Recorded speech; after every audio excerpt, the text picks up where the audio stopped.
안녕하세요. 사람이 살면서 황당한 일을 겪게 되는 경험은 몇 번이나 하게 되는 걸까요? 저는 지금까지 살면서 어이없는 일을 아예 안 겪어본 건 아니었지만 이번만큼 역대급 황당무계한 경험을 해본 건 처음이었습니다. 저의 레전드 황당 사건을 겪게 해준 사람들은 다름 아닌 시모랑 남편인데요. 처음부터 예사로운 사람은 아니라고 생각했지만 이토록 막장일 줄은 몰랐습니다. 여러분은 도대체 무슨 일이 있었길래 이렇게까지 흥분을 했나 싶으실 거예요. 궁금하실 그 이야기를 지금부터 한번 풀어가 보도록 할게요. 저는 30대 초반에 시집을 갔습니다. 둘 다 홍기가 차서 하게 된 결혼이라 그런지 연애도 짧게 결혼 준비도 짧게 해서 빠르게 마무리를 짓게 되었어요.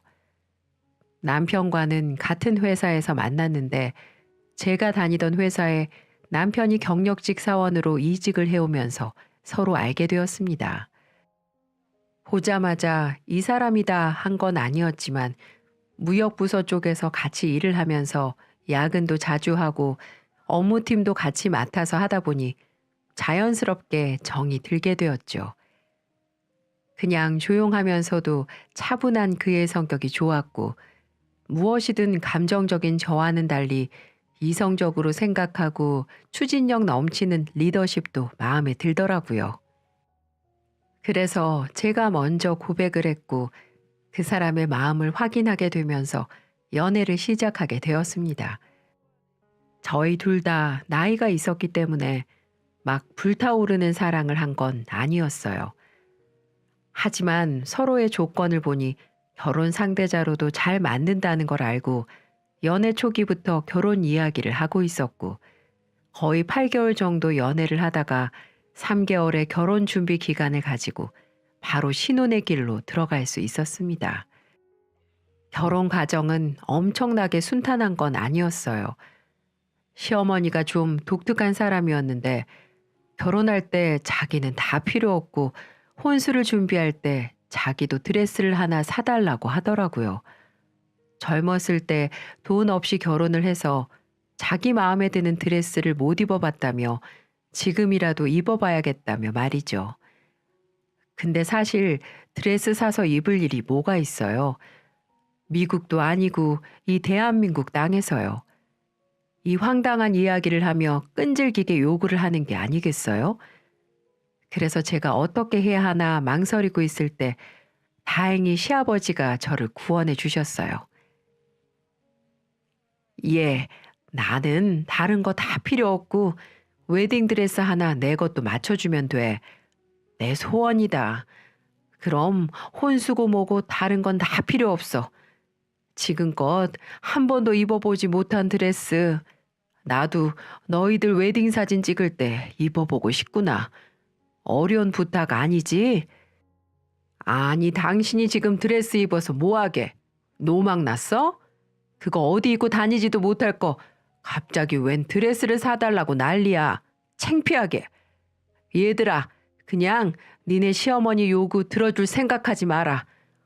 요즘 뭔 바람이 들어서인지. 뭐? 당신 조용 안 해? 내가 평생 한일했지. 돈마저 결혼하느라고 내가 입고 싶었던 드레스도 못 입고 그게 얼마나 한이 되는 줄 알아? 그렇다고 이제 결혼하는 애들한테 당신 드레스도 같이 맞춰달라는 게 말이 돼? 헛소리 한 번만 더 해. 가만 안 둬? 시아버지의 으름장에 시어머니는 바로 깨갱하며 꼬리를 내리고 말았어요.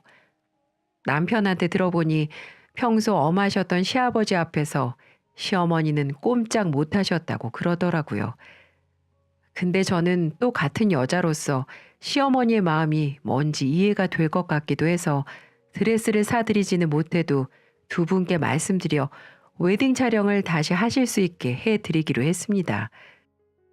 그걸로 혼수 선물을 대신하며 시어머니의 기분을 풀어드렸죠.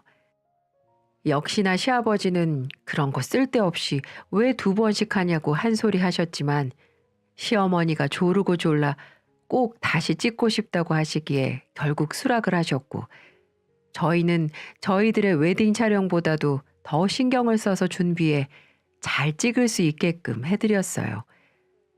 그 사건 하나로 저희는 평화롭게 결혼을 할 수 있었습니다. 집은 남편 쪽에서 다 해줬고, 저희는 살림살이를 해가는 공평한 결혼으로 마무리를 지었어요. 그 이후에 결혼 생활도 나름 순탄했습니다. 물론 그것도 다 시아버지가 계시기에 가능한 일이었습니다. 그래서 저는 그날부터 행복한 결혼 생활을 꿈꿨습니다. 애도 낳고 남편과 남부럽지 않은 가정을 꾸리고 싶었어요. 하지만 그 생각은 얼마 지나지 않아 무참히 깨지기 시작했습니다. 저희는 결혼을 하게 되면서 신혼집은 시댁이랑 20분 거리에 살게 되었는데, 신혼여행에서 돌아온 순간부터 시어머니가 갑작스런 요구를 하시더라고요. 얘들아, 그래도 명색이 우리 집에 식구가 하나 더 늘었는데 주말마다 모여서 가족들끼리 친목도모하는 게 좋지 않겠니? 우리 하나밖에 없는 외동아들이 집 나간 게 많이 허전하기도 해서 말이야. 나는 며느리랑 우리 아들이랑 토요일에 와서 일요일까지 있다가 가면 좋겠다. 또 쓸데없는 소리 한다. 평일 내내 밖에서 일하고 겨우 주말에 집에서 쉬는 애들한테 왜 또 쓸데없는 소리를 해대고 있어? 주말에라도 지들끼리 시간 보내면서 편하게 쉬어야지. 됐다. 올 필요 없어. 니네끼리 시간 보내라. 아버님의 단호한 말투에 시어머니는 또 입을 삐죽거리며 살짝 삐진 티를 내셨어요. 그래서 저도 좋은 말로 다독여 드렸죠. 어머니, 저희가 한 번씩 올게요. 집도 가까우니까 평일 저녁에 와서 식사를 해도 되고요. 종종 찾아뵐 테니까 너무 서운해하지 마세요.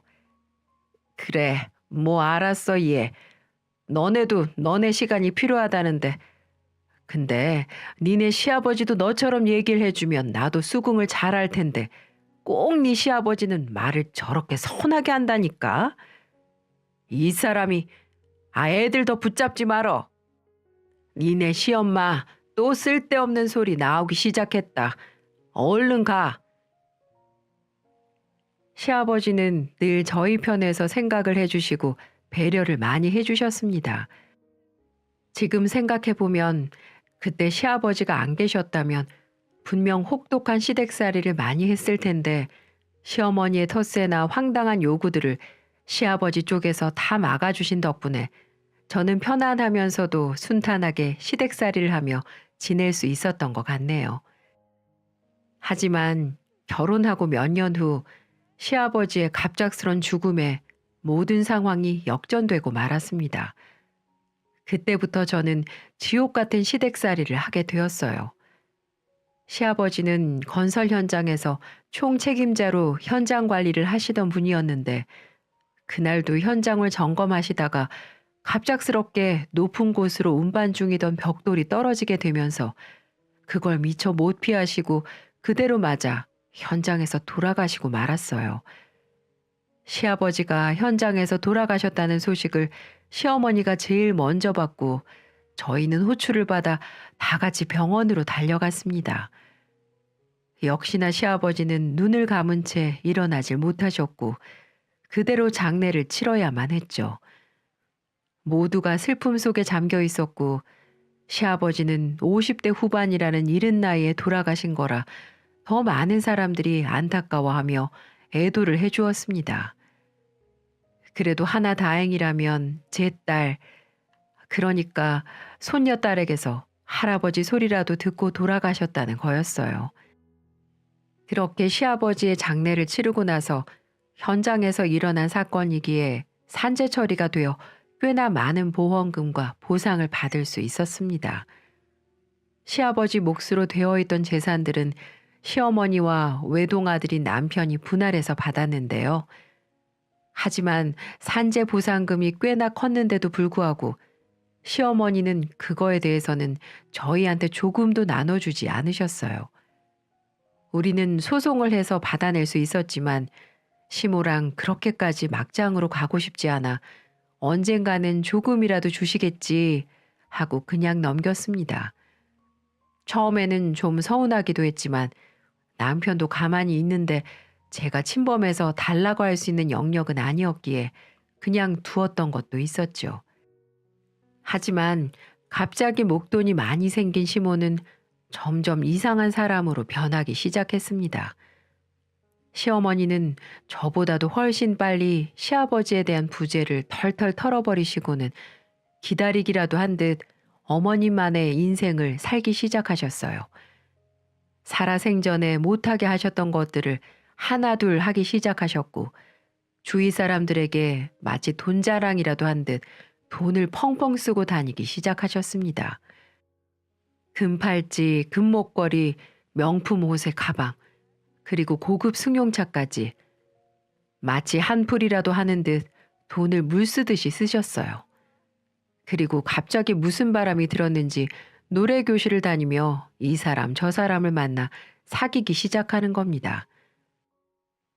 저는 처음에는 취미생활 하나쯤 있는 거 나쁘지 않다고 생각되어 그냥 지켜보고 있었는데 노래 교실 다니면서 외박도 하고 다니는 것 같고 얼굴에 신경도 많이 쓰는 모습을 보여 저는 설마 그거일까 라는 생각을 했죠. 시아버지가 돌아가신 지 얼마 안 된 상황에서 벌써 다른 남자를 만나고 있다는 느낌이 강하게 오더군요. 처음에는 나들이로 시작을 했습니다. 중장년층이 많이 모이신 곳이라 나들이도 한 번씩 갈 수 있다고 생각을 했어요. 그래서 초반에는 기분 전환 잘 하고 오시라고 응원도 해드렸죠. 근데 점점 시간이 지날수록 나들이에서 여행으로 한 번의 여행에서 점점 외박으로 바뀌게 되더군요. 그리고 1년 후부터는 그 많은 돈은 어디에 짱박았는지 몰라도 저희들에게 시부에게 물려받은 재산을 조금씩 요구하기 시작했어요. 저는 이건 좀 아니다 싶어서 어머님께 말씀을 드렸어요. 어머니, 요즘 너무 밖에서 계시는 거 아니에요? 그리고 어머님도 돈 있으시잖아요. 근데 왜 저희한테 돈을 자꾸 요구를 하시는데요? 저희도 아이 키우며 살기 팍팍해요. 어머님도 아시잖아요. 요즘 애들 교육비 만만치 않은 거. 그런데 언제까지 어머님 필요한 거 다 해드릴 수 없는 노릇이잖아요. 그러니까 어머님 선에서 하실 수 있는 것은 이제 알아서 하셨으면 좋겠어요. 그리고 밖에 자주 머물러 계시는 것도 그만하시고요. 아버님 돌아가신 지 얼마나 되셨다고 그러세요? 뭐라고? 네가 뭔 참견이야? 지금까지 니네 시애비한테 당한 상처, 구박, 이 지옥 같은 삶에서 해방돼서 이제부터라도 내 인생 살아보고 싶다는데 아들도 아닌 왜 네가 참견이야? 그리고 돈? 야, 그거 우리 남편 돈이었어. 그걸 난 너네들한테 물려준 거고 그런데 몇 번 부탁했다고 그런 식으로 말해? 더럽고 치사해서 원. 그게 아니라 어머님은 혼자 지내시면서도 저희보다 많이 가져가셨잖아요. 재산 분할 받은 지 얼마나 됐다고 저희한테 그러세요. 넉넉하고 여유로운 분이 자꾸만 저희한테만 돈 달라고 하셔서 드리는 말씀인 거예요. 그리고 여행도 너무 지나치게 많이 다니시고요. 제가 걱정돼서 그래요. 어디 여행만 가시면 연락이 안 되시잖아요. 애 아빠가 얼마나 걱정하는 줄 아세요? 도대체 어떤 분이랑 놀러를 가시는 건데요? 말씀을 해주셔야 저희가 걱정을 안 하죠. 말해주기 싫으시면 전화라도 잘 받으시던가요. 요즘 세상이 얼마나 무서운 세상인 줄도 모르시고. 얘가 지 시아버지 그늘에서 맨날 있다 버릇해서 그런가. 왜 이제는 있지도 않는 시아버지 행세를 하려고 들어? 됐어. 가라. 내가 다 알아서 할 테니. 시어머니는 싫은 소리 조금 했다는 이유로 바로 저를 내쫓아 버리더군요. 어찌나 서운하던지 저도 제 마음을 몰라주는 시어머니에게 서운해 아무 말 없이 집으로 오려던 찰나에 저는 충격적인 물건을 발견하고 말았습니다. 빨래에 널어진 남자 속옷이었어요. 분명 시아버지 돌아가시고 시부의 물건들은 다 정리를 했는데 갑자기 생뚱맞게 남자의 속옷이라뇨. 저는 그걸 보고 한마디라도 던지고 싶었지만 강제로 저를 내쫓는 바람에 그날은 아무 말도 안 하고 나올 수밖에 없었습니다. 그리고 곧장 집으로 가서 남편에게 모든 사실을 털어놓았죠. 여보, 아무래도 어머니 남자 생기신 것 같아. 뭐? 무슨 소리야? 갑자기 남자라니. 오늘 어머님 집에 갔는데 글쎄 남자 속옷이 널려져 있더라고. 이상하잖아. 어머님이 남자 속옷을 입을 리도 없고 아버님은 벌써 몇 달 전에 돌아가셨는데 그리고 요즘 하고 다니는 행동들을 보면 분명 남자가 생기신 것 같아. 쓸데없는 소리. 당신이 봤어? 만약에 아니면 당신이 책임질래? 아버지 생각나셔서 정리하다가 남은 속옷 발견하고 빨래하셨을 거야. 그러니까 당신도 오해하지 마. 안 그럼 나 화낼 거야? 이렇게 남편은 제 말을 믿지 못한다는 표정이었습니다. 그때까지는 어머님이 그럴 뿐이 아니라고 확신한 것 같았어요. 하지만 몇 달 후 우리는 시모의 감춰진 진실을 알게 된 황당한 사건을 맡게 되었습니다. 시어머니는 갑작스럽게 저희를 부르시더니 황당무계한 이야기를 꺼내기 시작했어요. 나 재혼할 거야. 좋아하는 사람 생겼다. 이제 내 남은 인생은 이 사람 위해서 살 거니까 너네도 그렇게 알고 있어. 뭐라고요? 어머님, 재혼이라뇨. 어머님 지금 나이가 몇 년 후면 60세예요. 그 나이에 지금 재혼을 하시겠다고요? 게다가 지금껏 저희한테 소개 한 번 안 하시더니 갑작스럽게 결혼을 하신다는 게 무슨 말씀이세요? 왜? 이 나이에 재혼 못할 게 뭐가 있냐? 80 먹은 노인네도 하더라. 이미 그 사람하고는 얘기 끝났으니까 그렇게 알아라. 그리고 내가 너네한테 보여주고 허락받을 위치니? 어디서 감히 소개를 했니 많이 우는애. 다 필요 없고 이 나이에 결혼식은 너무 거창하고 내일부터 내 집으로 들어와서 같이 살기로 했으니까 너네도 그렇게 알고 있어. 너네 허락 받으려고 말하는 게 아니라 알고 있으라고 얘기하는 거니까 토달지 마라. 특히 며느리 너. 어머님, 그래도 이건 너무 갑작스럽잖아요. 그럼 그동안 여행 다니시고 하셨던 게 다 그분이랑 다니셨던 거예요? 그래, 나는 이 나이에 연애하면 안 되냐? 근데 그게 못마땅해서는 돈 못 주겠네 어쩌네 하면서 아주 그냥 얼마나 사람 속을 뒤집어 놓던지. 아무튼 그렇게 알고 더 이상 아무 말 말어. 저희는 막무가내로 통보를 하시는 시어머니에게 더 이상 토를 달지 못했어요. 이미 결정을 내린 이후에 고집을 피우시는 상황이었기 때문에 시어머니를 말릴 수 있는 사람은 아무도 없었습니다. 그 순간 정말 시아버지가 그리워지더군요. 그리고 그 이후부터 저는 진짜 시아버지의 빈자리를 제대로 느끼게 되는 사건들을 많이 맞이하게 되었습니다. 시어머니가 데리고 온 사람은 노래교실에 다니는 60대 중반의 남자였고 누가 봐도 한량이었어요. 일도 다니지 않고 그분의 자식들이 또 따로 있어 그 자식들이 보내주는 용돈으로 한량처럼 여기저기 다니며 어머니에게 헛바람을 넣는 장본인이셨죠.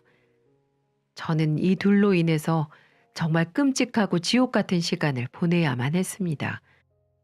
시어머니는 시도 때도 없이 저에게 전화를 해서는 시아버지의 밥을 차려주라는 등 밖에 나갈 때 입을 옷을 좀 골라 꺼내놓으라는 등의 이상한 심부름을 요구하는 겁니다. 시아버지 때는 한 번도 하지 않았던 심부름이었던 데다 마치 아내 노릇을 하는 것 같은 요구들을 하니 점점 참기가 힘들어지더군요. 자꾸 거부를 해도 제 얘기는 귓구녕에도 안 들어오는지 참 어이가 없고 당황스러웠어요. 그래서 저도 참지 못하고 반항을 하기 시작했죠. 예, 너 지금 바쁘니? 네, 지금 퇴근하면서 민서 어린이집으로 데리러 가고 있어요. 무슨 일 있으세요? 그럼 나 지금 순이 엄마랑 놀러 나와서 들어가기 힘드니까 네가 가서 니네 시아버지 저녁 좀 차려드려. 네? 아, 또요? 도대체 어머니 왜 그러시는 거예요? 어머니는 어디 계시고 저한테 이런 심부름을 왜 시키시는 건데요? 그리고 제가 싫다고 했죠. 그분도 이제 나이가 65세밖에 안 돼서 정정하신데 왜 자꾸 이런 걸 요구하세요? 그분은 손이 없대요, 발이 없대요? 뭐? 이런 싸가지 없는 것을 봤나? 감히 누구한테 말을 함부로 해? 네 시아버지야. 넌 시아버지한테 밥상도 못 차려드려? 이제 본색이 나온다 이거지? 아니 어머님, 결혼도 안 하셨는데 무슨 시아버지요? 저한테 그렇게 부르라고 명령하지 마세요.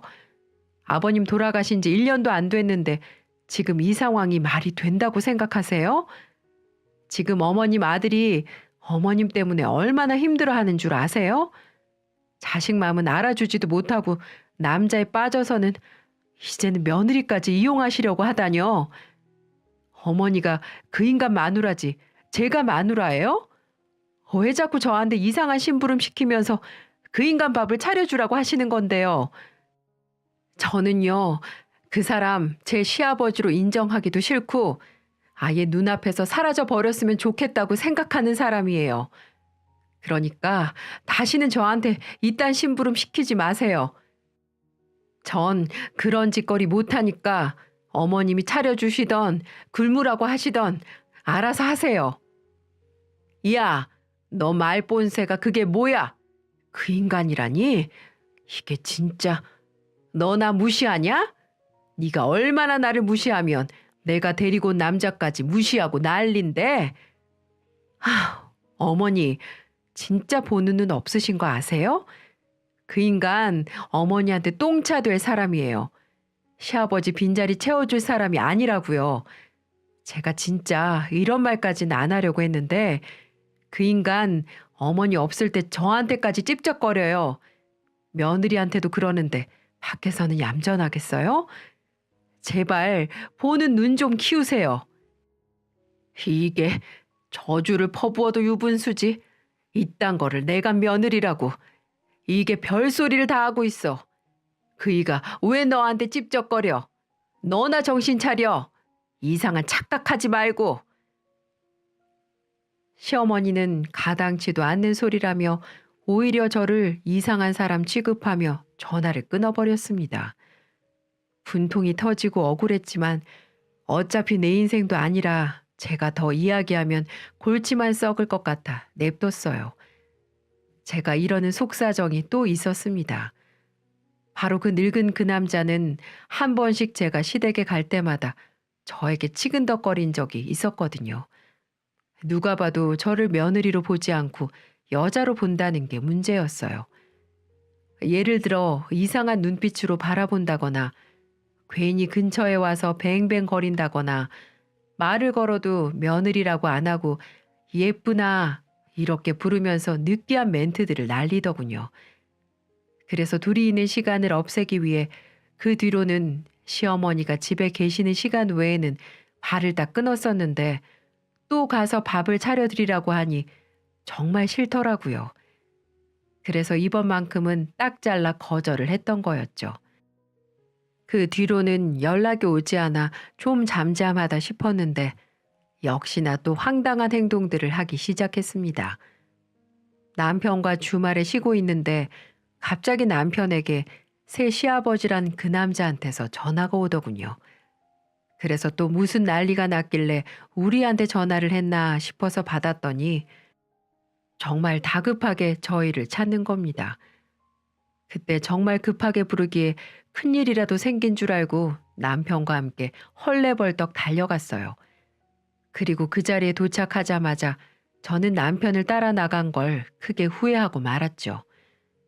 저희가 도착했을 때 그 늙은 남자는 황당한 이야기를 꺼내기 시작했어요. 일단 와줘서 고맙다. 내가 지금 좀 급하게 돈이 필요하게 됐어. 내 큰아들 있지? 친아들 말이야. 걔가 좀 사고를 하나 쳐서 급하게 3천만 원 정도 필요할 것 같은데 그것 좀 해줄 수 있을까? 너희 엄마한테 얘기하고 싶은데 자기 말은 안 듣는다면서 나보고 얘기하라고 하더라고. 네? 무슨 사고를 쳤길래 3천만 원이나? 그 인간의 말을 듣고 남편은 얼른 반응하며 동조를 하기 시작했어요. 하지만 저는 그 인간이 저한테 한 짓이 있었기 때문에 이번에도 인간 같지 않은 수작을 부리는 것 같아 의심이 들었죠. 그리고 그 인간의 첫째 아들이 사고를 쳐서 진짜로 돈이 필요한다고 한들 저희가 해줄 이유가 없었어요. 그래서 저는 남편을 대신해서 얼른 반박을 했죠. 하지만 그 역시 저는 크게 후회를 해버리고 말았습니다. 믿었던 남편이 저를 배신하는 큰 배신감까지 들어야 했거든요. 저기요, 무슨 사고를 쳤든 저희하고는 전혀 상관없는 얘기 같으니까 다시는 우리한테 돈 얘기하지 마세요. 어디서 뻔뻔하게 돈 얘기를 꺼내세요? 길거리 지나가면 당신한테 돈 줄 사람 많으니까 그 사람들한테 얘기해 보시던가요. 제가 이 이야기를 하자마자 저에게 반박을 다시 하며 화를 낸 건 충격적이게도 시아버지가 아닌 남편이었습니다. 당신은 무슨 말을 그렇게 해? 당신 이렇게까지 막무가내인 사람이었어? 아무리 이렇게 됐어도 당신 시아버지 될 뿐이잖아. 어디서 시아버지한테 그딴 식으로 말을 해? 당신이야말로 웃긴다. 지금 누구 편을 드는 거야? 이 사람이 나한테 무슨 짓을 했는지 알면 당신 그렇게 말 못할걸? 이 인간 나만 보면 예쁘니 예쁘니 이러면서 자기한테 다시 시집 오지 않겠냐면서 얼마나 치근덕거리는지 알아? 내가 보기엔 당신이 오바하네 지금. 며느리로서 예쁘니까 그렇게 말씀하시는 거겠지. 당신 이제 보니 정말 개념 없다. 어떻게 그런 말도 아버지 계시는 앞에서 아무렇지 않게 말을 해? 실망이다 진짜. 내가 마저 아버지랑 얘기할 테니까 당신은 상관 말고 집에 나가. 괜히 데리고 나왔어. 미쳤다 진짜. 내가 도대체 누구랑 산 거야 여태? 야, 너 여기에서 이 인간한테 돈 내놓기만 해?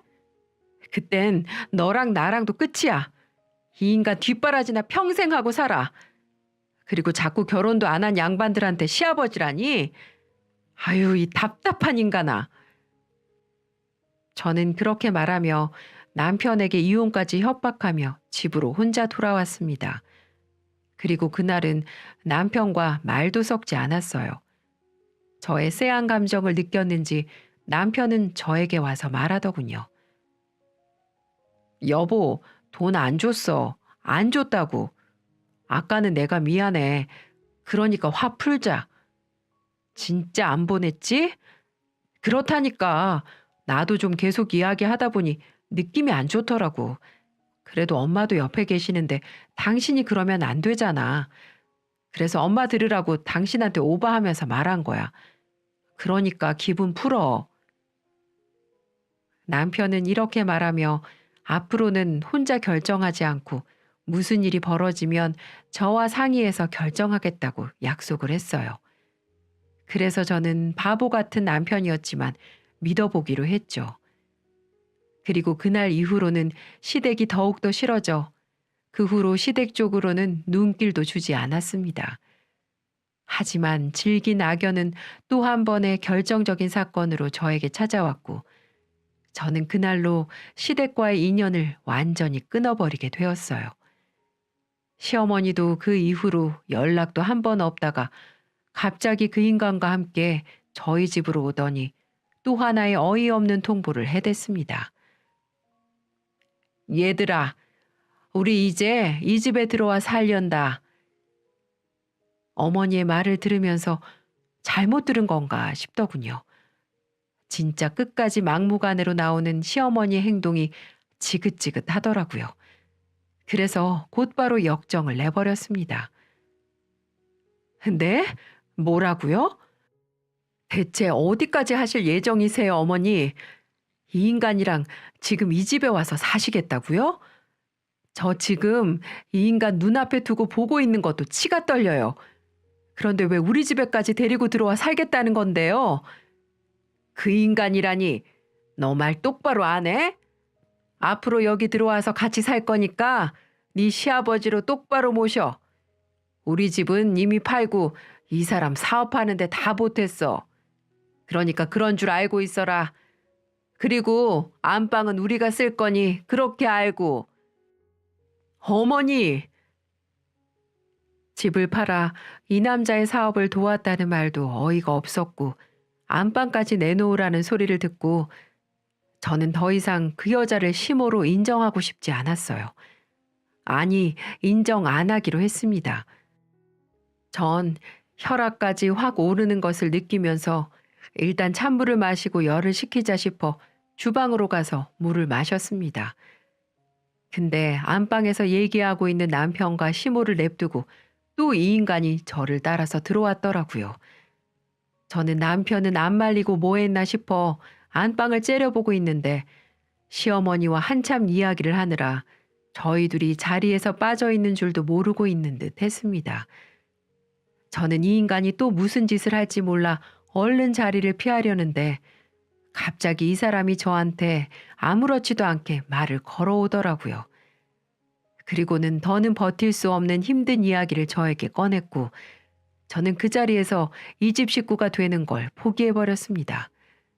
그리고 저는 다른 한 손에 들고 있는 휴대폰으로 분명 이 남자가 제게 이상한 말들을 할 거라 예상을 하고 핸드폰을 보는 척하고 녹음 버튼을 눌렀어요. 아가, 어차피 저 사람들 다 내 편이야. 얼마 전에 네 남편이 나한테 3천만 원도 보냈고 대출받아 추가로 2천만 원도 줬어. 그건 알고 있나?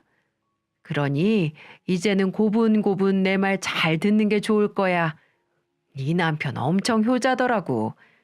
내가 사업이 잘 안 돼서 집 팔게 돼 오갈 데 없다고 하니까 이 집에 합가 제안한 것도 네 남편이야. 이제 무슨 말인 줄 알겠지? 그리고 며느리 이뻐서 볼도 꼬집어보고 머리도 쓰다마 주는 거 가지고 왜 그렇게 오바를 하는 거야? 근데 아무리 생각해도 얼굴이 딱 내 스타일이란 말이야. 아쉽다, 아쉬워. 그러니 우리 이 집에서 함께 잘 지내보자고. 원래 인생이 서로서로 도와가면서 사는 거 아니겠어? 징그러우면서도 충격적인 이야기를 하는 이 인간의 말을 들으면서 저는 마시고 있던 물잔을 그놈 얼굴에 던져버렸어요. 제게 더 심한 말들도 했었지만 더 적지는 않겠습니다. 그렇게 간사하게 저를 바라보는 눈빛, 가증스러운 말들을 들으며 제 인내력은 폭발해서 일을 저질러 버렸습니다. 그리고 남편에게 가서 따지기 시작했어요. 당신 이 인간한테 3천만 원 돈 보냈어? 그리고 대출받아 2천만 원까지? 당신 미쳤어? 어? 아니, 당신이 그걸 어떻게...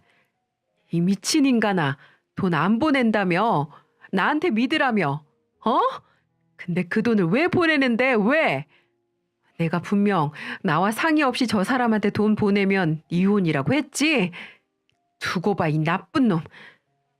아니, 여보, 엄마가 새아버지 안 도와주면 죽을 거라고 하는데 자식으로서 어떻게 안 도와드려? 날 낳아주신 엄마잖아. 당신한테 하나밖에 없는 시어머님이고. 그래서 이번에는 우리가 도와준 셈으로 치자. 그럼 죽게 냅두지. 남자 때문에 죽내사내 하는 인생 뭐가 볼 게 있다고. 나는 안 보이니? 내가 정신적으로 피해 입은 건 생각도 안 해? 나 이제 이 집 식구 못하겠다. 여기 내 편이 아무도 없잖아. 내가 뭘 믿고 이 집에서 그동안 버텼는지 정말 모르겠어. 진짜 인생 헛살았다고. 그리고 당신 이제 내 시모 아니야. 저 새끼랑 같이 내 집에서 나가.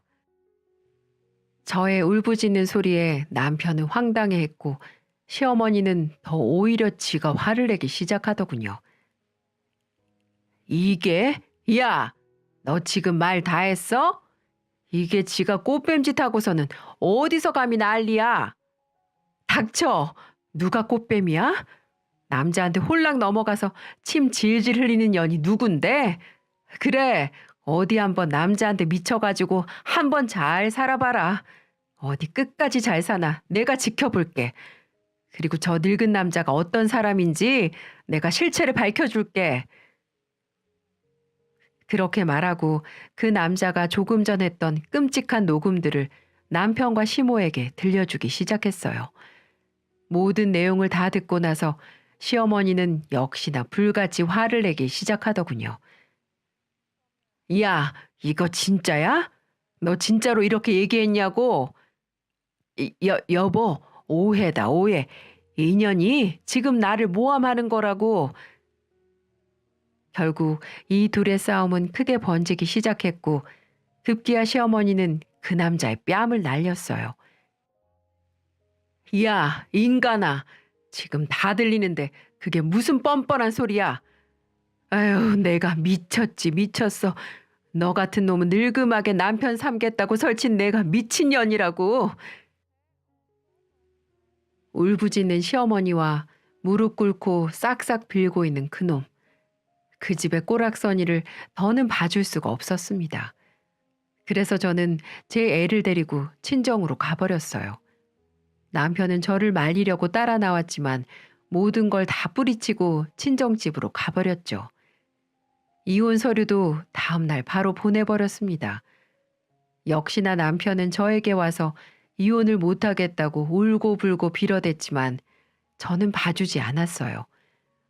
물론 남편은 지 엄마를 위해서 한 일이라고 했지만 저에게 거짓말을 하고 저와의 약속을 어긴 남편을 받아주기가 힘들었어요. 그래서 남편을 끝까지 받아주지 않았습니다. 하지만 아이 문제도 있고 재산 문제도 걸려 있어 이혼 소송은 길게 진행이 되었습니다. 그리고 모든 사실을 친정에 털어놓게 되었죠. 친정에서는 저의 이야기를 듣고 노발대발하며 경찰에 신고를 하자고 했고 저는 제가 가지고 있는 녹음본을 가지고 곧바로 경찰서에 그 남자를 신고를 했습니다.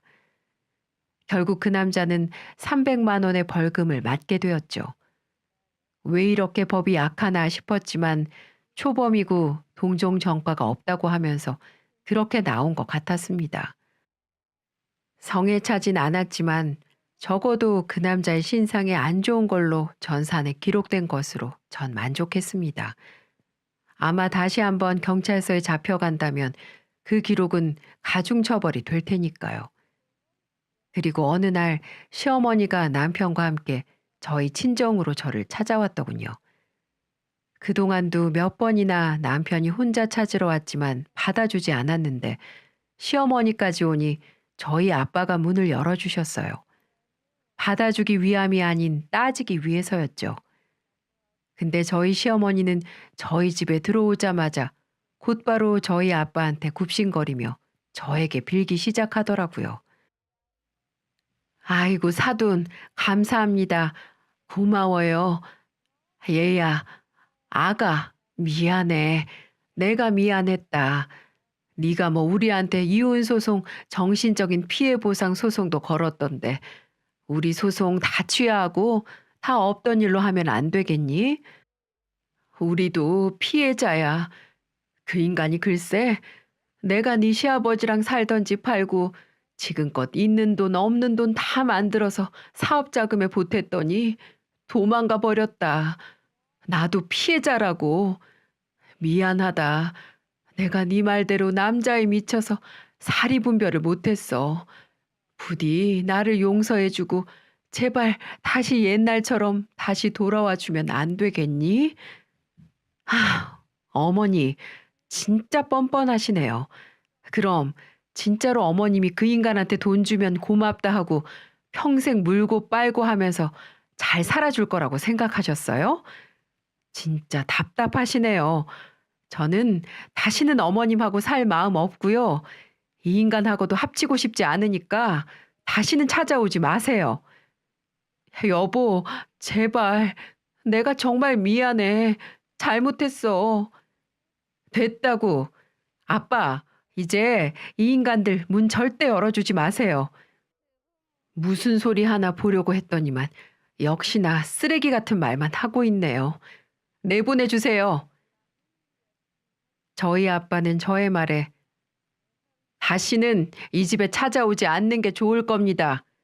왜 도대체 우리 애한테 그러는 건지 내가 사돈한테 직접 듣고 싶어서 들여보냈는데 내 실수였네요. 참으로 한심합니다, 사돈. 다시는 찾아오지 마세요. 저희 아빠는 그렇게 얘기를 해버리고는 못 나가겠다고 버티는 그들을 다 내보내버렸어요. 그리고는 그 뒤로 또 몇 번 찾아온 사람들을 절대 받아주지 않았습니다. 나중에 알고 보니 역시나 남편 쪽에서도 그 남자를 사기죄로 신고했지만 이미 그 돈을 다 탕진해버리고 없는 상태라 돌려받지 못했다고 하더라고요. 왜냐하면 사업 자금이라고 도와줬던 그 돈은 알고 보니 그 남자의 도박 자금이었습니다. 이것도 시모가 울면서 제게 전화를 해서 알게 되었네요. 그 많은 돈을 늙음하게 남자 하나 잘못 만나 빈털터리가 됐으니 참 한심한 인간들 같으니라고. 결국 이 소송은 제가 이기게 되었습니다. 재산 분할, 양육권, 그리고 정신적인 피해 보상 등 위자료를 받을 수 있었죠. 이혼이 확정되니 얼마나 속이 후련했는지 몰라요. 38년 인생 중에 가장 기뻤던 순간이었어요. 이제 이 지긋지긋한 인간들과 법적으로 남남이 될 수 있었으니까요. 결국 남편은 그 잘난 시모 때문에 많은 빚을 지게 되었고 지금은 시모랑 둘이서 월세방을 얻어서 근근히 지내고 있다고 하더군요. 저와 이혼하고 충격이 큰 건지 직장도 그만뒀다고 했어요. 그 덕분에 제게 양육비도 주지 않는 상황입니다. 하지만 전 어떻게든 받아내려고요. 얼마 전에 뉴스를 보니 양육비를 받지 못하면 정부에서 먼저 지급해주고 정부에서 남편에게 구상권을 청구한다는 뉴스를 본 적이 있습니다. 아마 그럼 통장 정지되고 신불자 되고 지금보다 더 폐인 같은 생활을 하며 쓸쓸히 지내게 되겠죠.